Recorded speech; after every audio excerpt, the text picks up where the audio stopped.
The black car, shuddering and making strange noises, stopped. Frustrated, Anne, who was sitting behind the wheel, got out of the car and opened the hood. She looked under the hood and immediately realized that she would not be able to fix it herself. There was acrid vapor coming from the heated engine from the drops of liquid that dripped on it from one of the tubes. Anne was alone in a strange city without a car. Other people would have panicked, but Anne wasn't even nervous.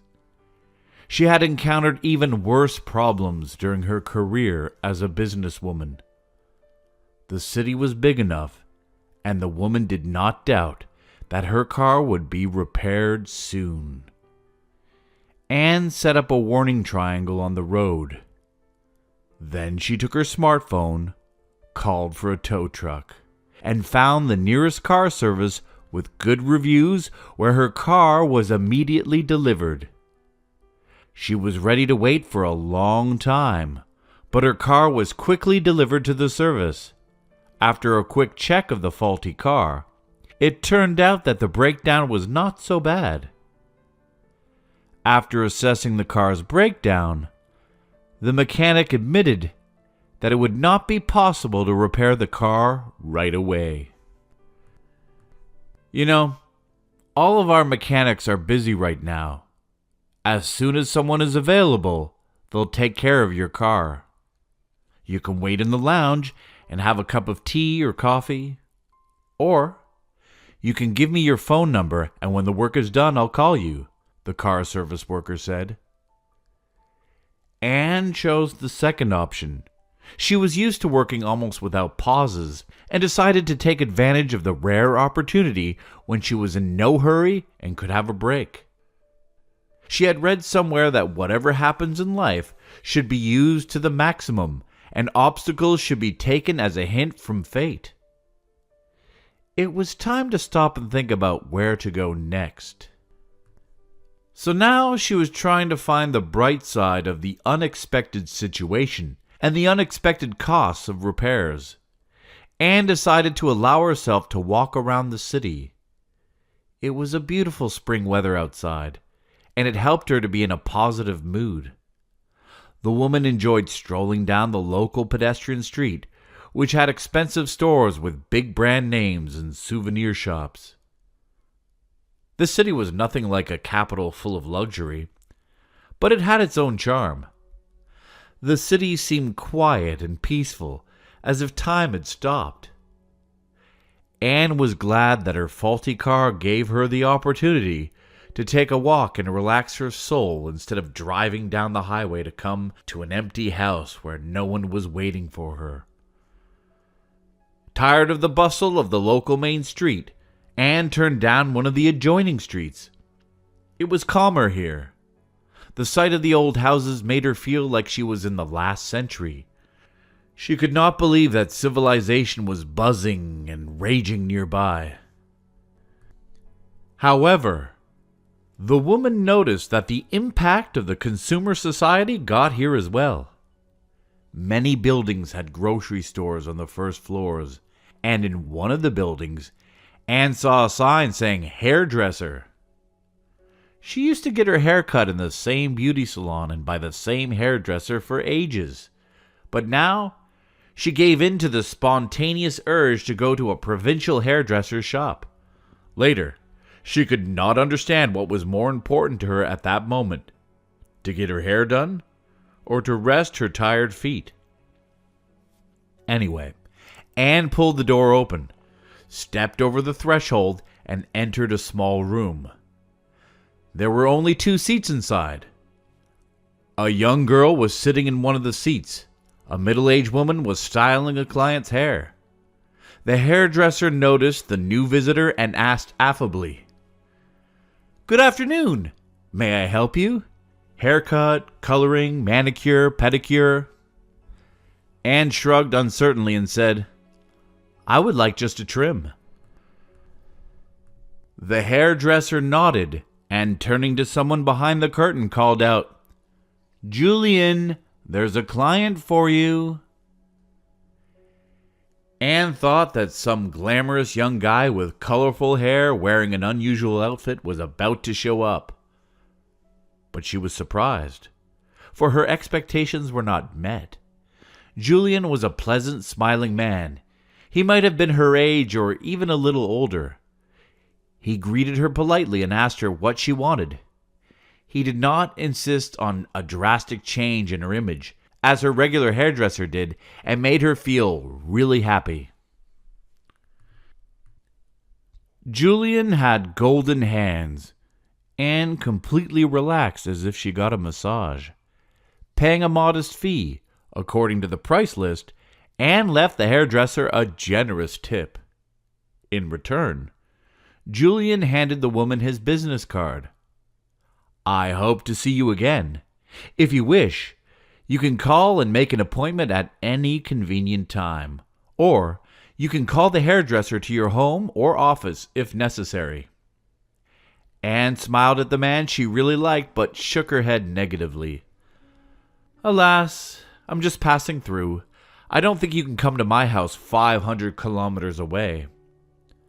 The man gallantly kissed the woman's hand and said a phrase that made Anne's heart beat faster. "For you, I'm ready to go anywhere. Actually, would you like me to show you our city?"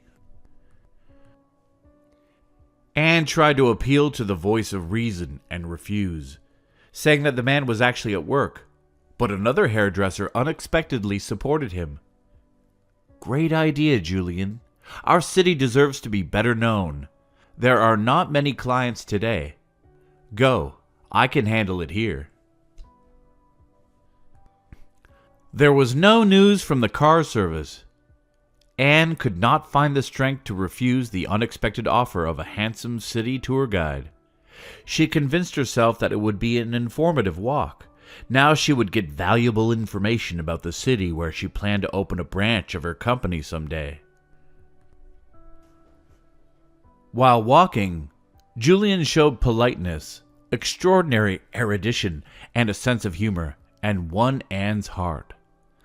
The call from the car service came late in the evening, when the woman did not want to part with the charming and cheerful guide. While she was talking on the phone, Julian whispered in her ear, "Anne, you shouldn't drive late at night. It's not safe. You can stay at my place. You need to get some rest, and in the morning, I'll make you breakfast, and then you can go home. Don't worry. I won't harass you, though it's going to be extremely difficult for me to control myself. I really like you." The unexpected confession made the woman blush. She was both pleased and embarrassed when she told the car service worker that she would pick up the car the next morning.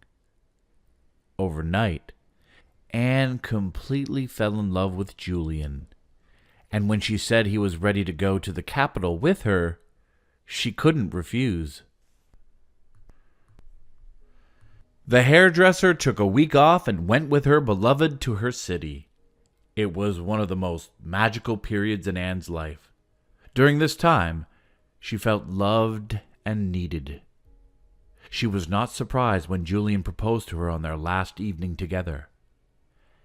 Anne realized it would be an unequal marriage, but she had learned not to pay any attention to what people think. The wealthy businesswoman had no family or close friends who could dissuade her from a hasty marriage. Besides, she believed that she had finally met the man she would live with for the rest of her life. Julian knew how to calm her down, knew how to help her relax and relieve stress, so Anne was completely in his power. Just 2 months after they met, Anne and Julian got married. Julian moved to Anne's house in the capital, but he couldn't find a job. He was not interested in working in the hairdressing salons located in the suburbs, and he lacked the skills and knowledge to work in luxury salons downtown. Anne was worried that her husband was unemployed, but her material well-being allowed her to take care of all of her husband's expenses. While Anne was trying to keep the family prosperous and kept going on business trips, expanding the network of branches and the range of products, Julian didn't care about anything. He didn't want to get a job again and lived carelessly at his wife's expense. The only thing he didn't like was that his wife was in no hurry to give him expensive presents. Yes, she bought him a luxury watch, a phone, and a car. But it was not enough. His requests were constantly growing. He liked to pick up young girls in mall cafes, and for that, he needed money all the time. Especially when Julian met charming Tiffany. The girl trusted the talkative and polite man and agreed to go to his place. The relationship with Tiffany was proving like a challenge for Julian. He was drawn to the girl, and soon he began to take money without asking Anne to buy expensive presents for his mistress. Tiffany was a student and lived in a college dorm. They met secretly, and not so often. Julian followed all the precautions and rented one-night apartments, but that wasn't enough for him. He had married Anne just to get out of the small town and move to the capital, and now he wanted to get rid of his wife and live in her spacious, modern house with Tiffany, or with any other young beauty. It didn't really matter. Tiffany seemed to be right for Julian for now. She wasn't capricious. When Anne was away on business trips, they never felt ashamed to spend the night at her house. Julian naively assumed that Anne didn't know he was cheating, and he wanted to find some compromising information on his wife. He hoped to force her to sponsor his careless life, or to get a divorce, but to get her property somehow. His wife kept Julian out of her business, and one day he decided to sneak a peek at the business papers she left in the safe. Anne had given him the code to lock herself, and as he went through the financial papers, he came across his wife's personal notebook. It seemed to be a treasure. The first page contained a confession written in Anne's neat handwriting. I finished off my husband Derek on September 20th. He begged for mercy, and he asked to call a doctor, but I was ruthless. After everything he had done to me, there could be no mercy. I had to spend a long time in the hospital because of him. I will never get pregnant and have a baby because of Derek. He should be punished for that. Shouldn't he? I did that because only I had the right to punish that bastard. Julian was so excited that he didn't even read any further. He hid the notebook he found and waited impatiently for his wife to come back. Barely containing his emotions, he wanted to have a conversation after dinner that would give him access to his wife's wealth. But Anne beat him to it and began the conversation first. Julian, I've known for a long time that you're cheating on me. You know, it's disgusting. Especially the fact that you take your pretty mistress to my house. So, darling, pack up your bags and get out of here. I'll take care of the divorce papers. The man was exulting, and he felt his superiority answering, "Don't get your hopes up, sweetheart." Anne was surprised at her husband's reaction. "Do you really think that I will keep supporting you and giving you money to spend on your mistress?" Julian sensed a moment of his triumph and grinned. Anne, don't be stupid.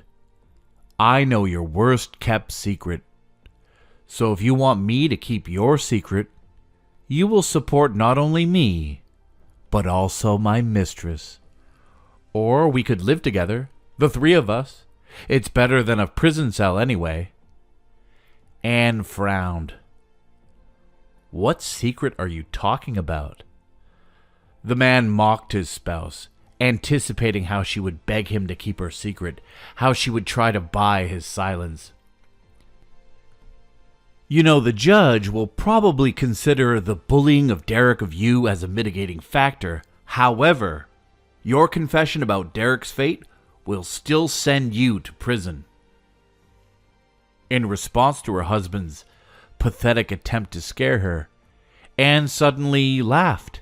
She laughed so hard that she even had to wipe away her tears. Barely calmed down, the woman told him, "Get out now. I'll pack your bags and send them to your town with a driver. And you can publish my attempt to write a story in the detective genre right now. That's it. Get out." Julian realized that he had never read his wife's notes further. He tried to turn it into a joke, but Anne called the security guys from her company. Under the attentive gaze of the tough guys, Julian packed his belongings and left Anne's house. Soon, the woman was single again. She decided that she would never again let such worthless men into her life who wanted to live at her expense. Dear viewers, thanks for watching this video.